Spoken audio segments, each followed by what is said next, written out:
before we get to our movements. Jose pointed out that he's finding with some of the very redundant programming, and when I use redundant, I'm gonna lean toward, and you can clarify this, Jose. I'm gonna lean toward the fact that a lot of programs are doing cycle after cycle after cycle. So it's not necessarily like the Metcons, but when we see strength in Metcon, it's like, okay, we're doing a back squat cycle for the next 9 weeks. And then, oh, we're doing a deadlift cycle for the next 9 weeks. And it's just this repetitive heavy back squat, heavy back squat, heavy back squat, heavy deadlift, heavy deadlift. And it's just over and over and over. A lot of really naggy, I don't want to say like bad injuries, but really naggy shit is coming up on athletes that I noticed it in my gym. And then he brought it up just a couple minutes ago that he's also noticing. So I just want to point that out because we've talked about it before, because I do think it's good to do a back squat cycle, or it's good to do something like that. But it kind of goes to show the wear and tear you start to put on people's bodies if you're just doing it over and over and over. And then the wear and tear you put on people's bodies when it's like you're kind of more in this competitive mindset rather than just general physical preparedness and health mindset. Does that make sense to you guys?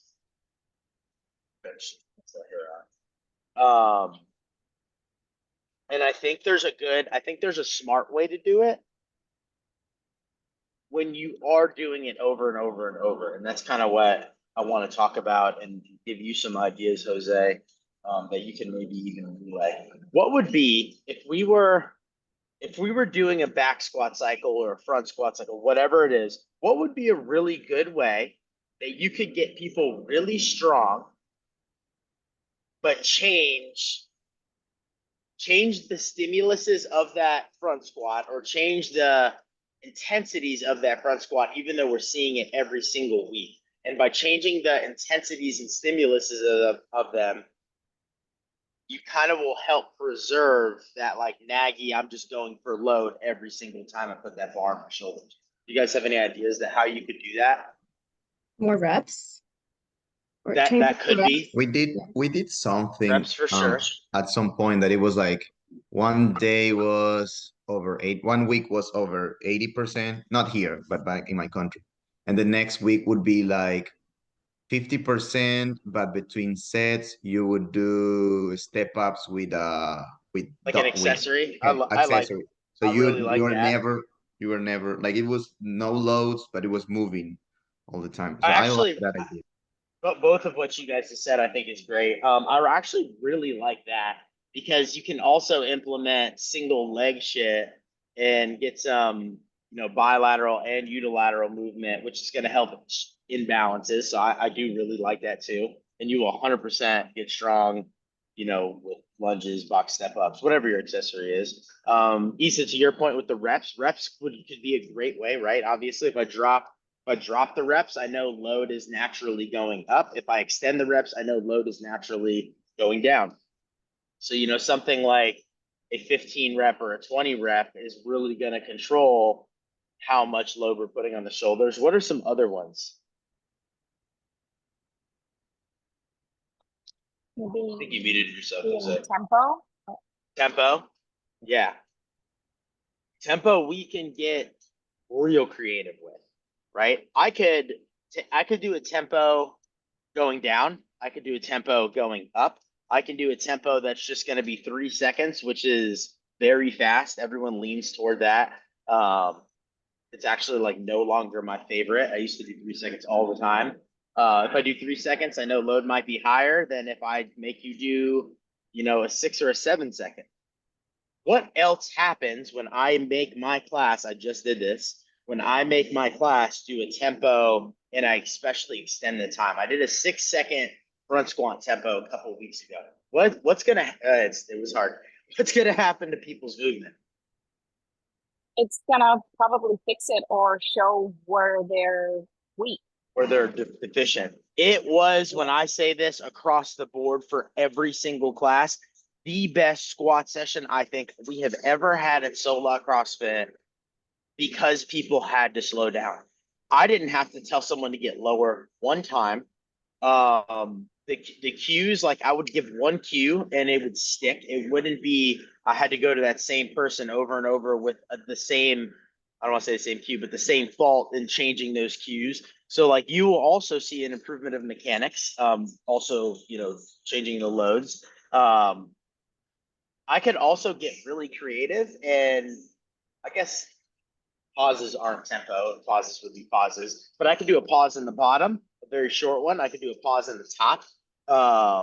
If I take a front squat and I do a 5x5 front squat, and the prescription is a 10-second pause at the top of every rep, now I just put somebody time under tension for a full minute, which is really good for getting strong, which is really good for improving tendon health, which is really good for improving bone density, especially on a specific population of client. But a 10-second front rack hold for 5 reps, that's a 50-second front rack road, is also going to manage how much I'm going to be able to squat. That shit is devastating. So having those the variants within even the same movement can help if you guys are like programming cycles for clients, or you're going to make a suggestion to your gym of how could we get people to move healthier, but still have this competitor I want to go through a cycle phase. It's a really good way to manage that. I'm doing it in my gym right now because we came off the back squat deadlift cycle, and I can't tell you how many people's backs felt weird. We did shoulder press before that. People were bitching about their shoulders. Like it's the same movement pattern and it just slowly wears. It doesn't necessarily cause those big injuries, but they just creep up sometimes. That being said, time and a place to do a Russian back squat cycle, hammer yourself, and then you move on from that. Issa said, why are they programming that way? I think it's a couple things, to be honest. I think one, and I think this is one of the problems with my gym, I think there's a lack of education on volume versus intensity. So like everyone comes in the gym and they're like, if I'm gonna get fitter, I need more. And then nothing, I don't want to say nothing, but a lot is done with poor quality, right? And then when you have part A, part B, part C, part D, I can no longer give, my 80% plus that's considered high intensity on every one of those because I'm a human being. I'm going to get tired, right? So I'm going to maybe go like 65%, 65%, 65% because of volume rather than 90% lay myself out like I would a benchmark girl, and then you don't want to do anything. That intensity also we know improves fitness. I think that lack of education there, they think they need more to improve fitness, and yeah, they will get fitter. They don't necessarily realize the intensity part of it is going to improve fitness a lot faster and to the degree they want. Does Like that make the sense? people programming for Mayhem, they should know. They should, what I but was I gonna think ask, yeah. I'm It gonna doesn't make sense. I'm gonna throw another curveball that I've been personally dealing with in my gym. The moment I pull a strength, like let's say a strength in Metcon, and I pull a strength, and I'm like, hey guys, today we're gonna do a Metcon. You know what happens? All the coaches are texting in our group chat that they have 25 minutes left in class and they didn't know what to do with it, so they did core work or they did stretching. It's a lack not only of member knowledge of we don't need to do piece on piece on piece on piece, it's also a poor effort and a lack of coaching knowledge that happens because they don't yet possess the skills to teach, see, and correct and really improve someone's movement quality to a high level. They go, okay, we're snatching today. They know their burger warm up. They go jump and shrug, high pull, muscle snatch, overhead squat. Okay, land it. And they're like, let's go, guys. Let's load up the bar. Hey, clock's on every 2 minutes for 5 sets. And what did they just take? They took 15 minutes on a squat snatch session, which would take me fucking 35 to get through. And then you go, did people really get better on squat snatch? How you guys can probably guess how those movements looked that day. Muted hips, lack of hip extension, shit bar paths, people that have no business trying to squat snatch that look like a baseball catcher on their toes, whatever it's going to be. So I think Mayhem, and not just Mayhem, because I don't want to talk bad about them or anybody else, but Mayhem, Proven, all of these camps that are not of the traditional methodology. I think one, they are competitive camps. So they are putting more volume in because that is where they came from. That is why they're popular.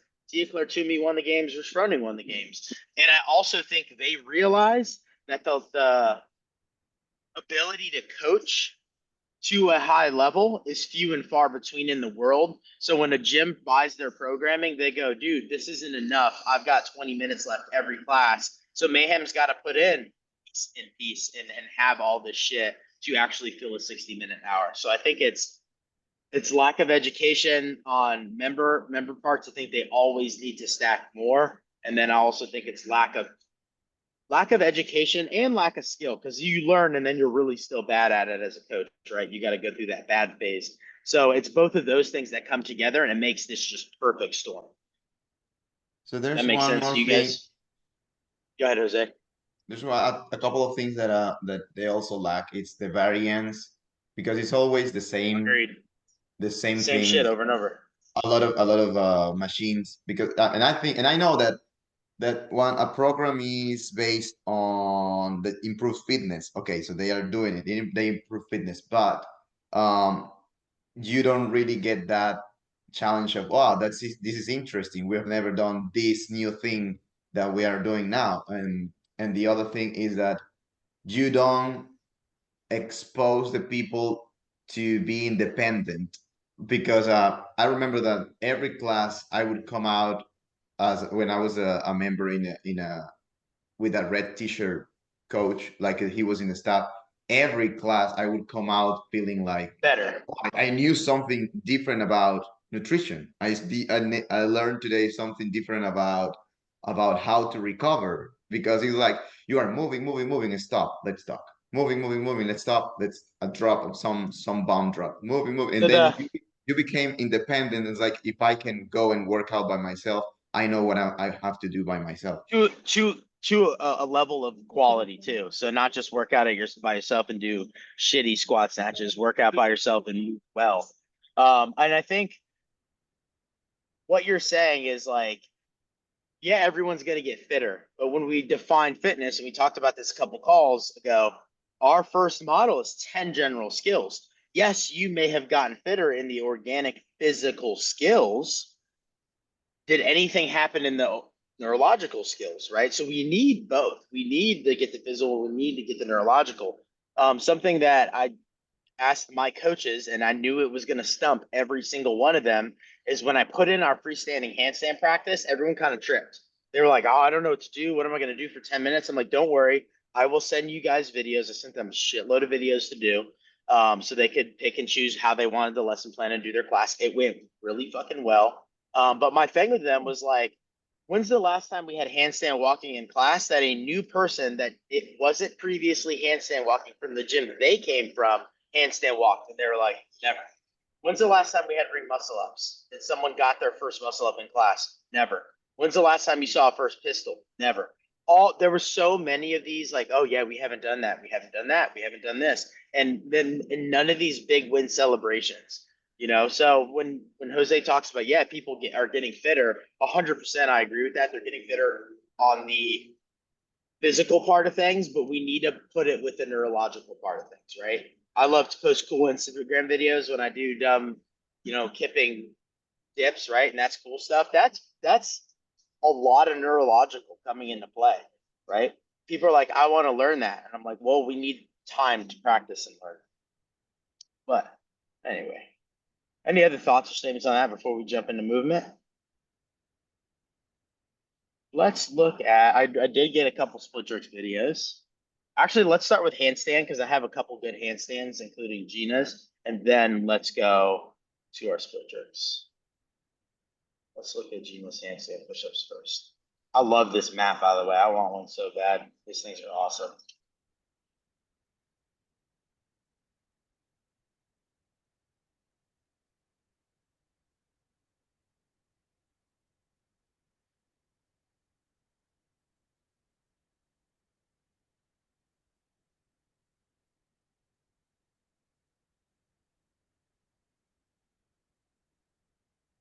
So if you're able, good said, by the way, if you're able to talk, I'm not sure if you are. I know you said you struggled with handstands. I don't know if I saw that on Instagram or you said that in our group.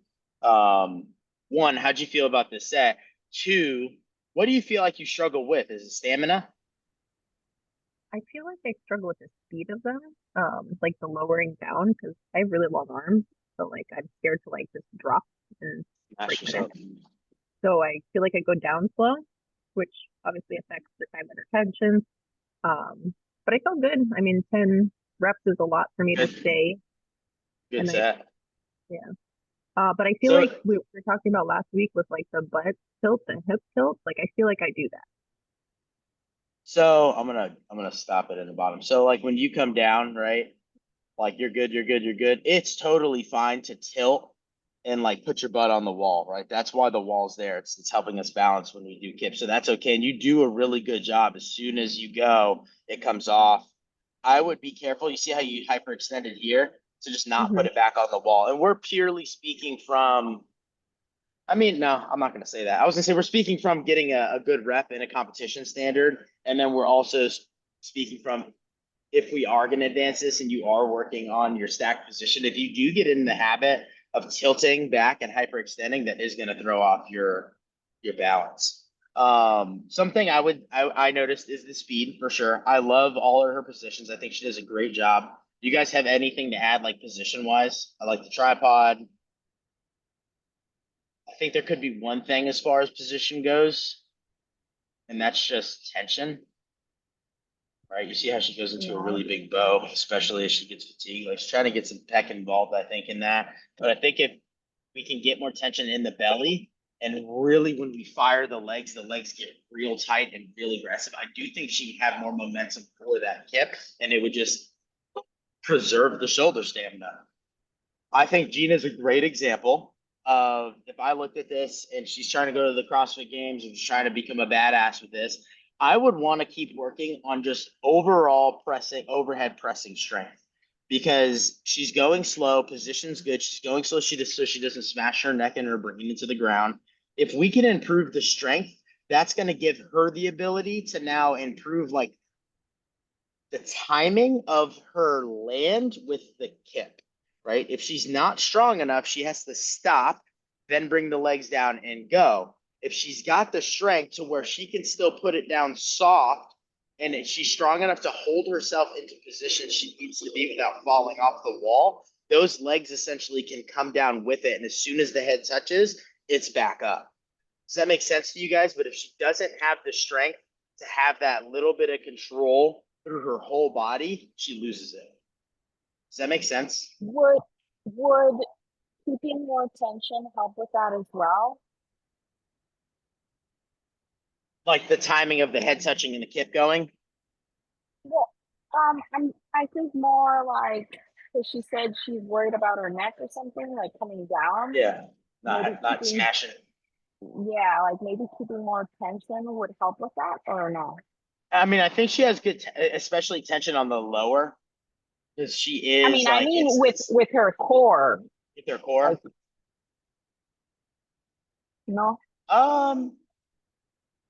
I would say yeah, just because the principle of if all muscles are tight, like we talked about it before, if one thing's tight, it's going to pull on another thing, and that will help tension potentially all the way into her upper body. So yeah, I do agree with it. I just think if we get, oh, here's a great example. Have you ever watched you guys watch Dave Durante? If you know who he is, Power Monkey Camp, do freestanding handstand push-ups.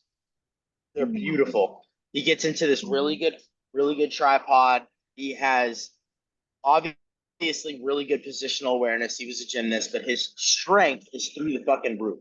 He has no issue pressing back into it. But because his strength is so good, he's able to really pass through the positions he needs to be in to land in a perfect tripod again to be balanced down there and then go again. So it shows how like if we have the strength to do it well, very strict, when we do start to get more dynamic, occasionally it's like the brake on our car. Our car.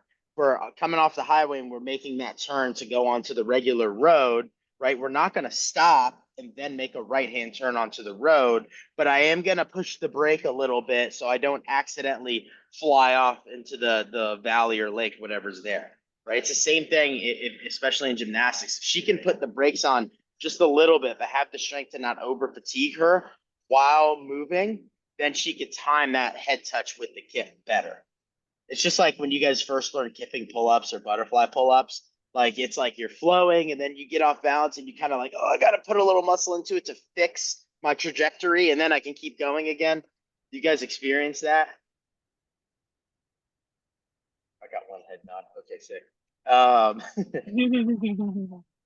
As And much I've as seen you, that in a few athletes as well. I do it all the fucking time. And if I didn't have the ability to really move strict pull-ups well, I wouldn't be able to put that brake on a little bit to fix where I need it to be. So I think just if you take the way Gina's moving on that and you get her shoulders and her triceps especially a lot stronger, I think it just that her ability to hit that head on the ground, controlled and soft, and get out of the kip will just become very, very easy. So keep working on that strength. I know you have too.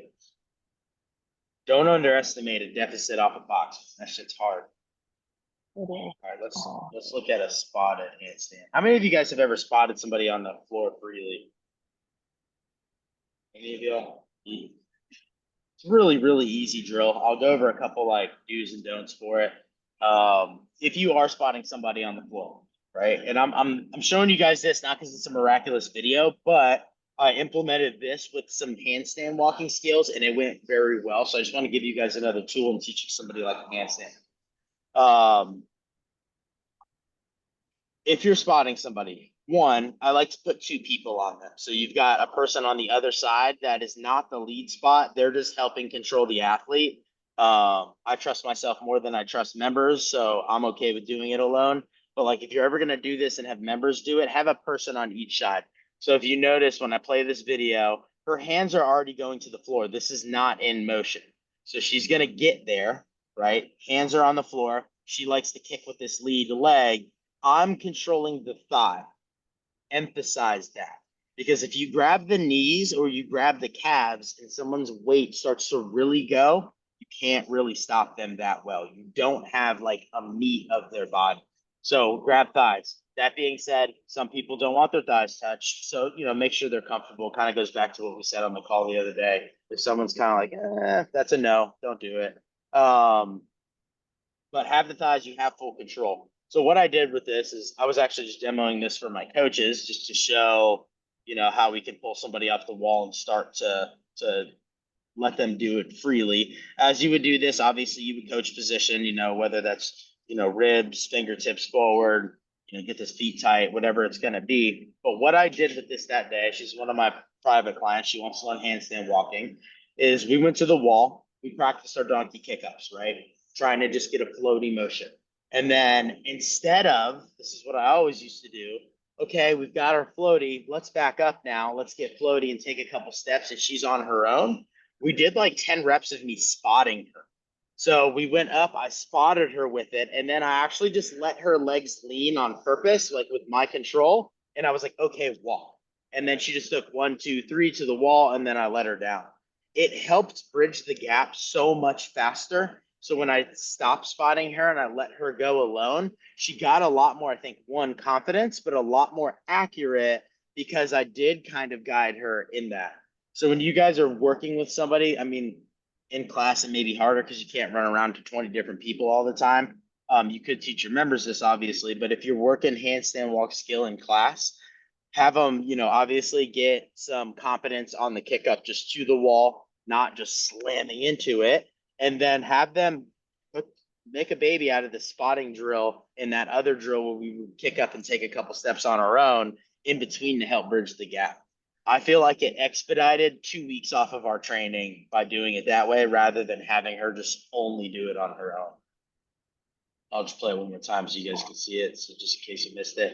And then when I did the wall, I just literally would teeter her and I just lightly leaned her and then she would go.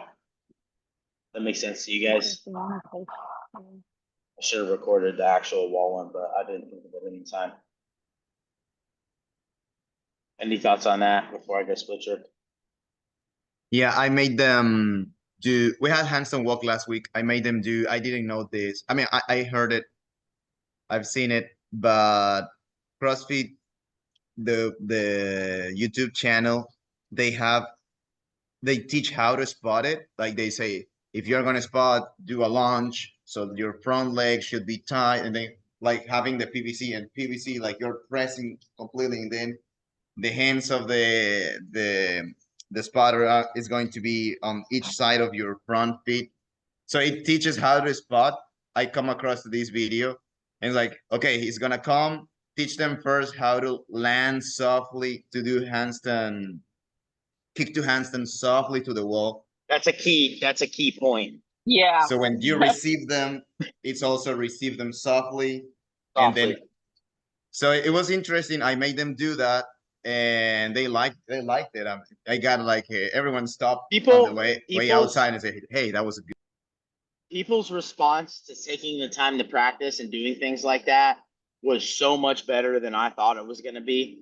But yeah, the key point is like they can kick up on the wall and get there softly. I don't know how long ago it was. It was before I went to Riptide and coached. It was at my old gym. I saw a video on YouTube like that with the PVC pipe. I did it. It worked well. Athlete 1, it worked well. Athlete 2 came in and went to do it and had no control on their kick up, and they came at me 500 miles an hour. And that PVC did nothing to stop them. They just their legs hit it, they bent their knees and they basically slid under it, and I had no way. And like they were fine, but I had no way to actually like catch and spot them. So if you guys do use that PVC drill, I don't mind it. After my bad experience, it's definitely not my favorite one to use. But make sure if someone is kicking up, it's a kick up to where they have, consistency in that they're not gonna just like they're not gonna hit that PVC and you like the wall because it doesn't work. So make them prove to you that they've got it first, and then let them come off for that if that's the case. Yeah, that was a scary moment. Almost put an end to my coaching career. All right, let's go split jerk. Let's pause before I go. Do we like the rack?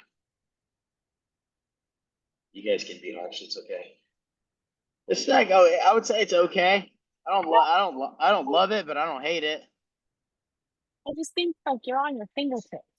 Yeah, they ain't much more there. That's my problem. Yeah, I go through waves when I'm getting into this position often. It gets really easy, really fast. But then after getting sick, this I think was the first time I went back into a front rack. So it's been 3 weeks since I've been in a front rack, and I can feel it. It was real tight. So I do agree with you. Like I agree with Issa's head nod that yeah, we do kind of like it, and I also agree with you that I don't love the fingertips. I would really like to see more of a full grip on there. If someone can at least be fingertips on the bar, I can live with it. If they're like pinkies and shit coming off, then we're in trouble. But yeah, if I could change anything, it would be a little bit more of a full grip to be there.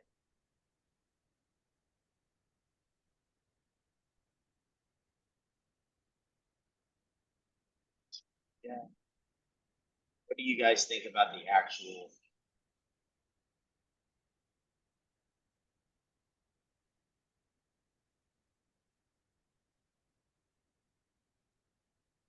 The dip is good. I think. Pretty good. Let's look at the dip and drive. Yay or nay? Pretty good, right? I think so. I think I'm pretty good at dipping and driving, if I must pat myself on the back for that, right? When you guys see a good one, like I think this is a pretty good one. Like it might not be perfect, but do you see how like it is like, oh, that's a yes, right? And there's no question on that. Like it's definitely vertical, straight up, straight down. So like use that in your head when you're looking at that as a coach. Like if it's a, oh yeah, that was good, hell yeah. If it's a, it could probably actually be fixed. And there's something wrong. Looks like I'm gonna pause it in landing. What do we think about the land? I think it looks really short, like narrow. Like you- not a long Not long lunge. enough, yeah, but it's stable. I think I lied to you guys in the story this video tells. I will say that as far as stability goes. I do think I landed a hair short.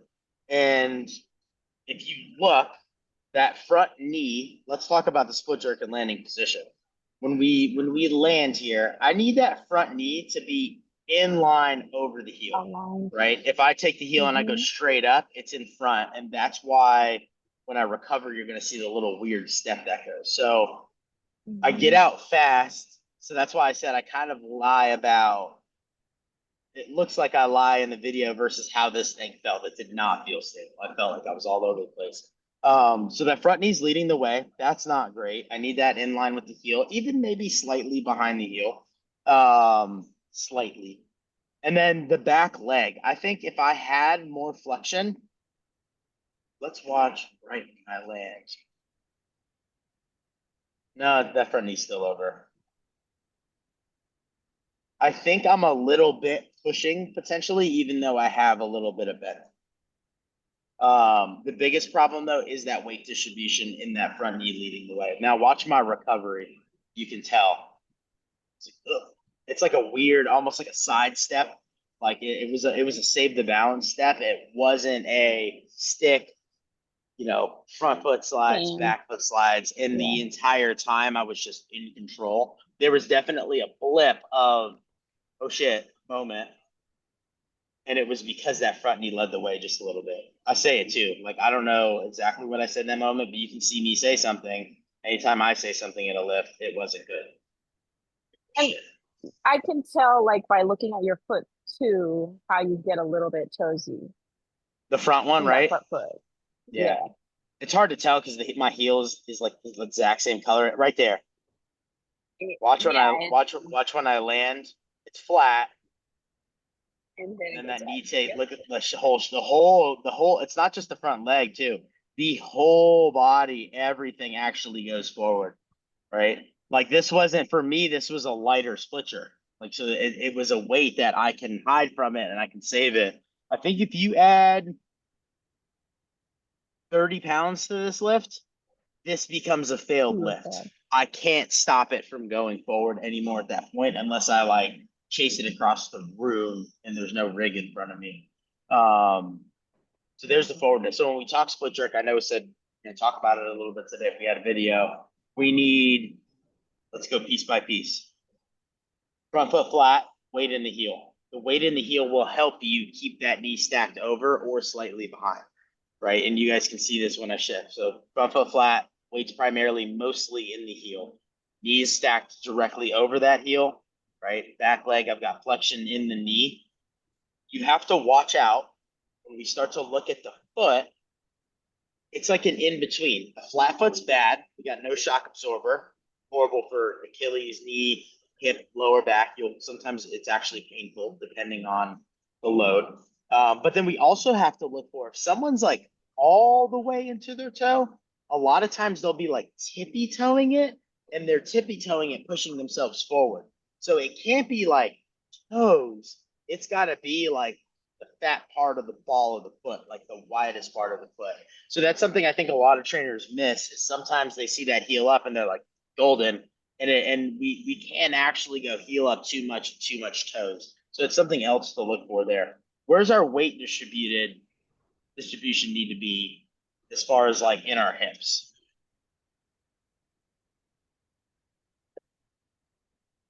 You mean the barbell? Well, yeah, the barbell's like in I the mean, it right should be right down the aligned to your center. hips. So if the barbell's over the hip and right aligned to the center, right? It's gonna be pretty 50-50 in those legs, right? I don't want anything stacked. I think if anything, maybe a hair more weight in the back leg could be okay. But weight in the front leg is that chase forward. And then what's our recovery? Big one here. This is a real important one. I'm not gonna play it because I don't want to give you guys the answer. What do you What's the mean? question? You Yeah. landed, your lift's not done, Uh-huh. right? You got to finish your lift. No. You got to recover. You got to stand up. What's our protocol there? Front foot So first. you then straight, back. you're supposed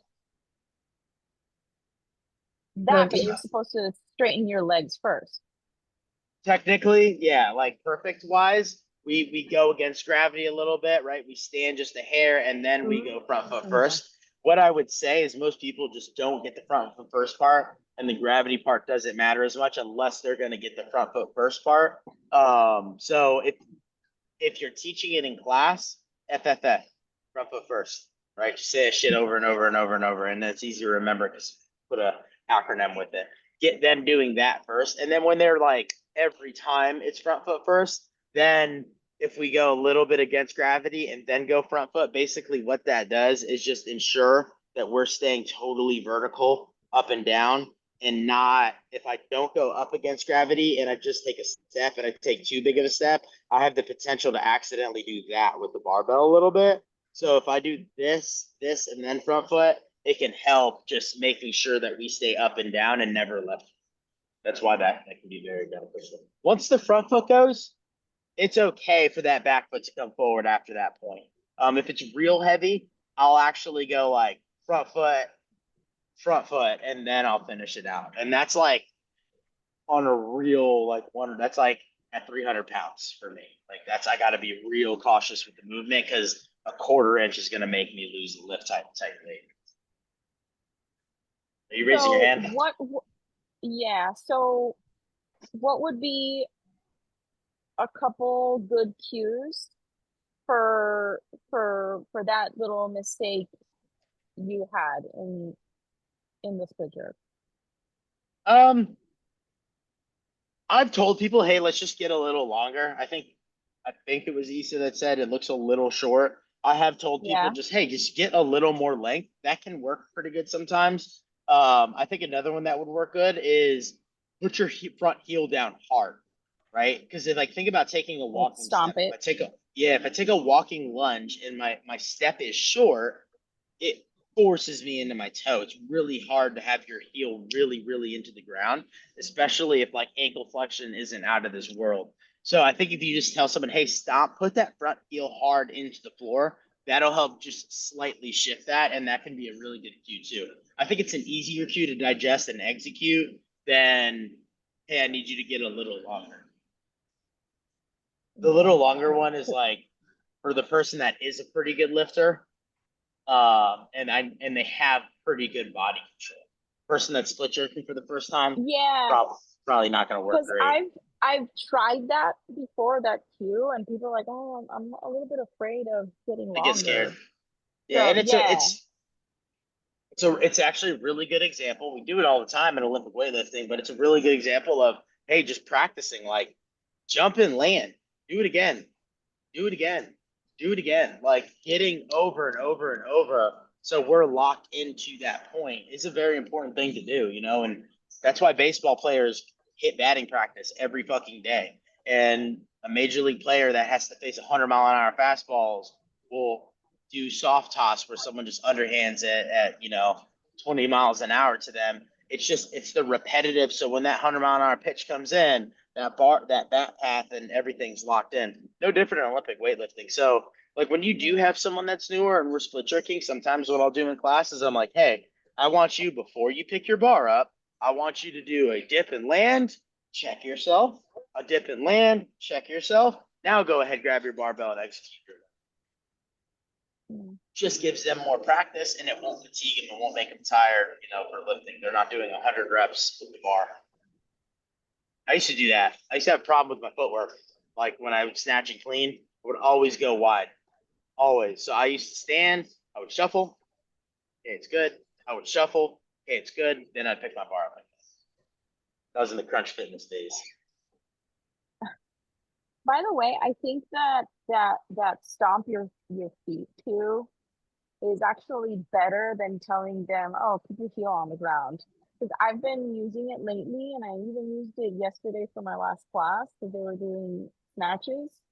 And I never even had to say put your heels on the ground because stomping it was enough. I think Yeah, that's and a then really good one. if there's a terrifying cockroach in your house, are you gonna try to stop it with your toes? Right. No, it's just not natural, right? You're gonna stop it with your Yeah. heels. And it's just, I think it goes back to just, is it easier to digest and execute? Yes. You know what I mean? Like if it's easier to digest and execute it, it's gonna work. It's gonna work better. Simply put. Mhm.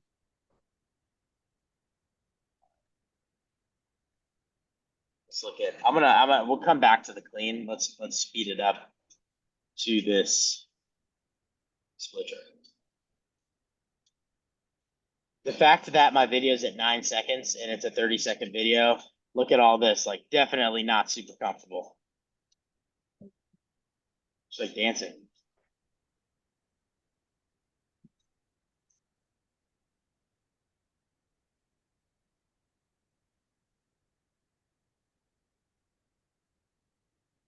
That was. It's still, in that's some 205. context. No, I don't know That's what, I don't know actually what that one- was. That's 145, and that was her 1 rep max of that. That was a PR. That was a PR tie or like a new PR?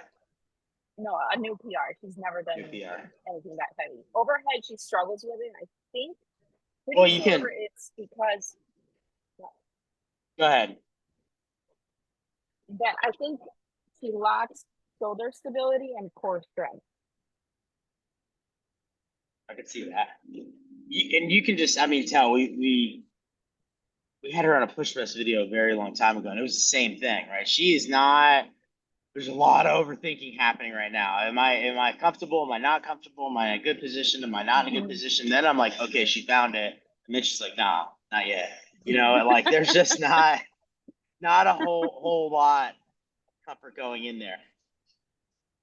That being said, I actually think she finds a good position really fast. She's just not confident in herself yet because she got bar rack's much better than mine, right? Full grip on the bar. I don't mind that her elbows are maybe a hair more elevated here because she doesn't have, boulders or shoulders like me. And the rack isn't, that was a joke. The rack isn't as big to sit on, so she's got to get the elbows a little bit higher. So when she does dip and drive, it doesn't slip. Right. However, let's just look at her dip and drive. What do we think? Too low. Maybe a tad too deep. Yeah. I think that's what, I agree. I think that's what actually messes her up a little bit. I think it's just because when she initiates, it's a little bit Good. forward. Her shoulders are definitely coming forward a little bit. Yeah. But when she gets to this point, look how much more it collapses. So if it would have just been a hair, like, yes, it could be better. But if she would have stopped there, look how much more vertical she is. So it's definitely too deep than right there. Now everything has officially shifted forward and that hip has gone backwards. So I agree with you guys. I think the depth is her number one enemy on this right now. And then over time, when it's lighter weight, we could get that more vertical to benefit her even more. That being said, I know I think I do that when I'm starting to get to a 1 rep max. It's hard to be very quick and twitchy. Like it does sometimes want to push you down there, especially for me. My 1 rep max split jerk is 30 pounds over my front squat. So when I start that motion, my shoulders are better than my legs there. So don't love that, but I think that definitely plays into all of that, right? She automatically lands. Pause it right there. She goes forward. She lands forward. She She's did also a in great. straight line, basically. Yeah, she may be totally. looks It's like hard to tell from here, but I think odds are she probably is. But look what she did with her back leg. That was awesome. Her initial practice and her initial land was great as far as the back leg goes. She's got knee flexion. She's not in her toes. She's on the ball of her foot. But because she dip and drove and went forward there, I think that fucks her up a little bit, and she lands forward here. You take that heel, we go straight up, right? That knee's leading the way. And because that knee's leading the way, now it just becomes, oh shit, I gotta save this. And that's where this gets real funky, right? She's got to shift the weight back, shifting the weight back, puts her leg straight, gets her foot flat, and all hell breaks loose. I would also go to say, we'll count it and we'll put it on the board, but that's for sure a red light lift in the world of Olympic weightlifting, right? They're like, hell no, you didn't have control on that. And that's just because we got forward here. It became, oh shit, I got to save this. And all the dancing happens. And, it's hard to stop when you're moving and in this position here. She literally goes forward to all the way back to all the way forward. Like there's never a center. What would you give this athlete to do? I would start with the dip. Yeah, we can do them both in I the same just, shot, right? I could start with the dip and I can have her stick and hold. I think her spending time in this if this was a good position and like yeah. stick, hold, now recover would benefit her a lot, especially because we see her confidence in the fact that she's about to go overhead waver a little bit. So like, what's the best way to get somebody confident in a position? Let's get them in the position. Let's get them used to it, right? The first time y'all went up to coach your first class ever and you did your first whiteboard brief ever, that was not comfortable, right? It was real nerve wracking. Now you've spent some time in that position, you don't think twice, right? You go up there and you do your whiteboard brief. It's no different in the world of fitness and lifting. We just got to get her time there. So I can have her work that really nice dip and drive. She could just do it a little slower if she needs to. And then no barbell. She can just throw her hands and hold, and recover. What would be another good drill to get her comfortable in the split jerk position and So- we take out all of the dynamic factors? I was actually thinking the moment that I saw her, I was like, I would practice with her two types of hold. The one that you do like 110% of your max, just bring it and just hold it, breathe and embrace. And also the one that you hold it here, the barbell Overhead. on top, and then hold that. Just that, Okay, those two build. hold. Those are great. Build on that. Put your coaching hat on. What else could you have her do? This is with intensity. Mine's with no intensity, really. Yours, you're on the intensity route that will get her more comfortable in a heavy rack position, in a heavy overhead position. By the way, if you did the heavy overhead position, you would put ideally the longer arms already elevated. She would lock out and then she could do, we call them jerk recoveries. You could have her do a split jerk recovery and then into a hold, and then she just lowers it down a couple inches onto the rack. So you can get two good worlds with that one. What about jerk drives? Do you guys know what jerk drives are? Jerk drives Is are, that the one you get on your toes and you have the bar up no, here? that's a tall jerk. That would be down the road for her. I think that would be a train running off the tracks if you like try to introduce that right now. It would be real uncomfortable. It'd be real light. No, jerk drive is just you load up 100% of your jerk, or maybe it's 105, 110. You unrack that bar, and it's positional work for our dip and drive, right? But now we're not doing it like me and Issa did it on our PVC pipe videos the other day. Now we're doing it with some intensity. So like when I said in her case, sometimes that weight gets so heavy that we accidentally went too low because it pushed us, and you get to practice at those maximal loads. One, cleaning up your dip and drive, but also, just hitting the extension and make that 200 pounds float off your shoulders a little bit. You're not pressing. It's literally just the dip and drive phase of a split jerk, power jerk, whatever it's going to be. So I think jerk drives could be really good for her too, because she's under that tension, like Jose was saying, and that would be right in the path of like what he's thinking. So maybe you could have her do, 2 or 3 jerk drives into a 20-second just front rack hold. Simple as shit. She got a little bit of skill with movement, and then we're just getting her comfortable in that position time under tension. The one I was gonna say, you guys ever done shoulder press in the split jerk position? I think that could be really good for her too, right? She gets into now it's not going to be able to be super heavy because obviously her shoulders are going to limit it, but now she's in a loaded position in the stance of a split jerk, a good stance, and especially for her that she doesn't love maybe going overhead. Now I'm getting her to go overhead actively, and she is going to need, like Dee is saying, maybe she struggles with getting some core stability and support in there. She's got a brace. Right? Even if that means an empty barbell. So that could be a good one too.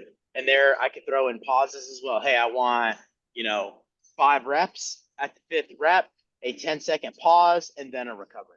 So you get to work being comfortable in that position. You get to work just some shoulder strength and stability, and you get to work now your recovery of that split jerk as well. Try that if you've never tried that. It's a funky feeling. We just programmed that last night for our Oli class because I think 9 out of 10 people have never really done split jerks, and if they have, they're like that 3-inch shuffle that members love to do that like resembles like I couldn't make my mind up if I was push jerking or split jerking type move. So that's where we put them. We put them there.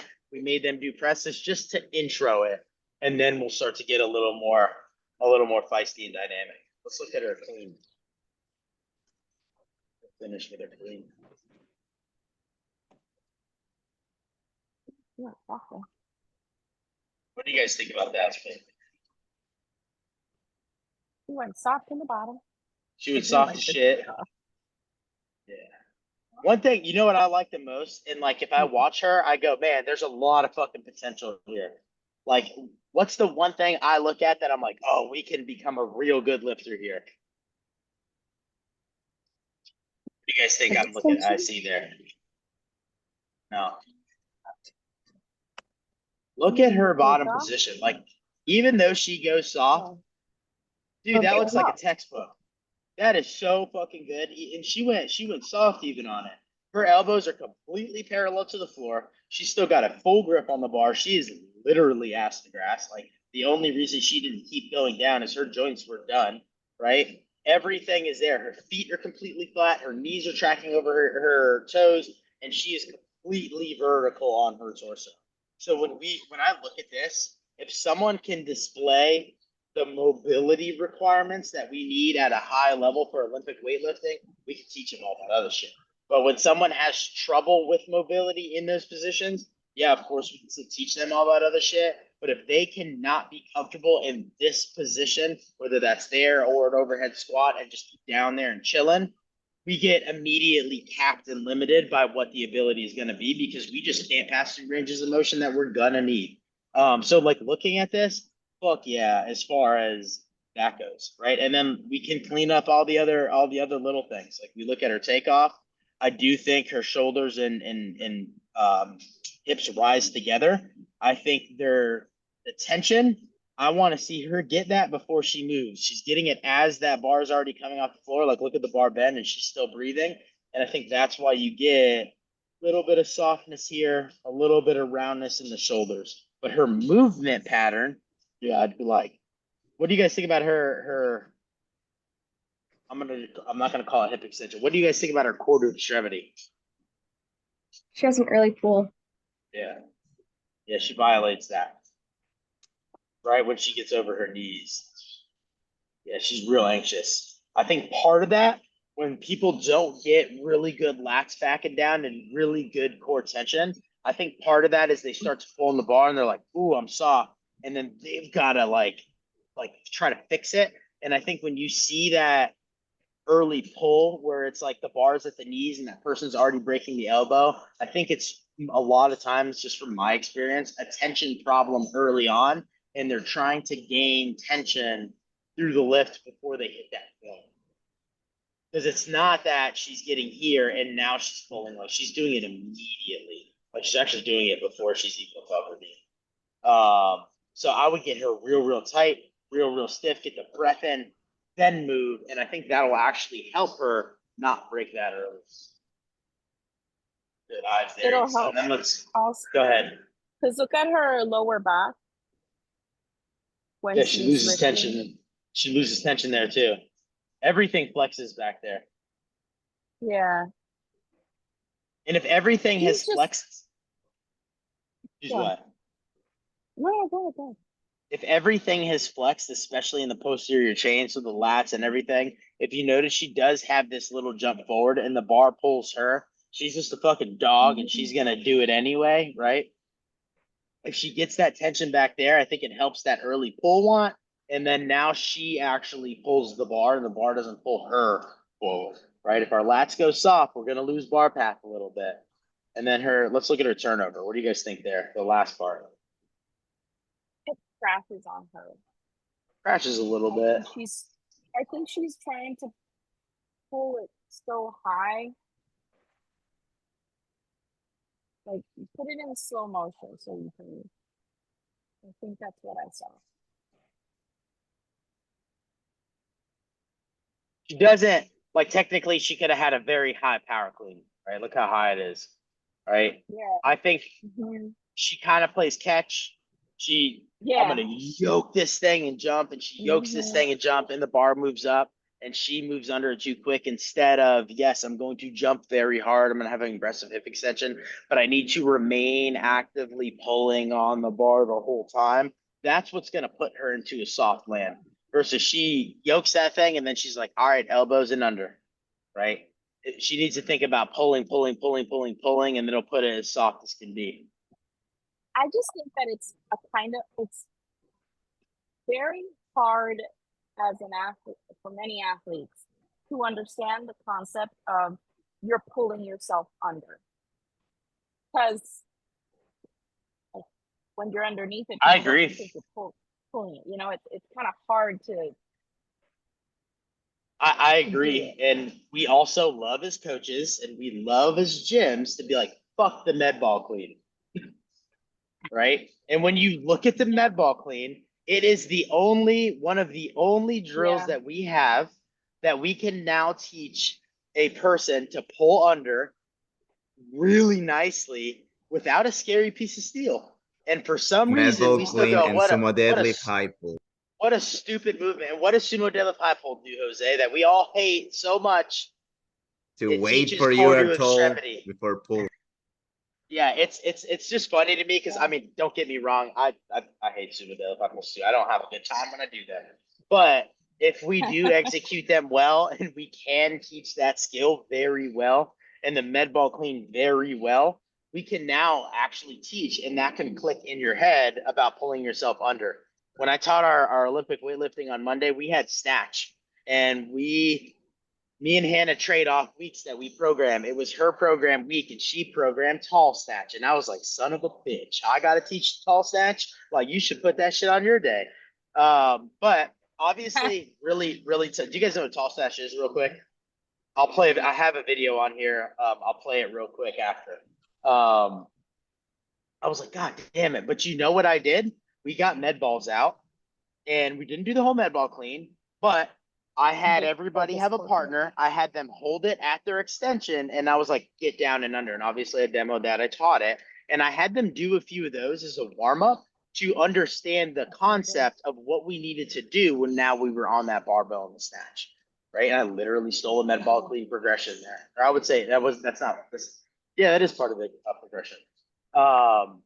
So I think that's one of the best ways to teach people. So if you got heavy cleans and you got to get under, don't be afraid of like teach a med ball clean. That can be your progression for the barbell because technically nothing changes. You may have someone that's new and they're kind of like a little timid. That's all right. Like give them a training bar, start them a little slower when you transition off the ball to the barbell. But yeah, we actually have the tools. We just forget about them because we throw some shade and hate on shit sometimes. Let's look really quick that tall snatch, just in case you haven't. I also combed my hair nice that day, so why not?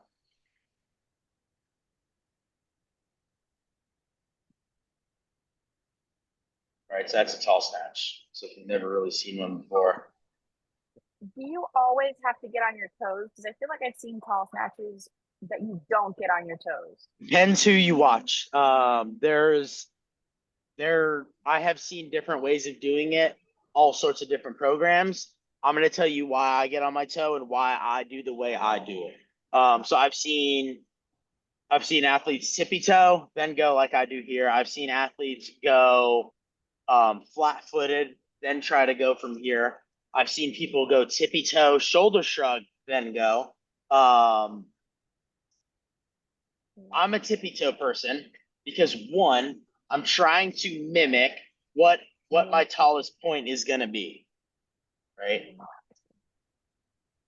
I don't like the shoulder shrug because my ability to just go down when I shoulder shrug early and I'm already in that position, I struggle with, and I do this little twitch, dip, and drive, which is now changing the movement pattern. So if you notice when I slow-mo this, I'm tippy-toeing, I'm not shoulder shrugging.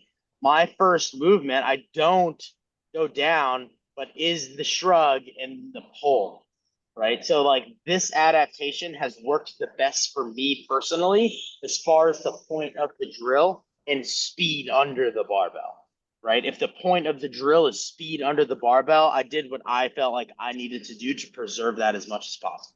I think some coaches teach the tippy toe and the shoulder shrug because what they're thinking is triple extension.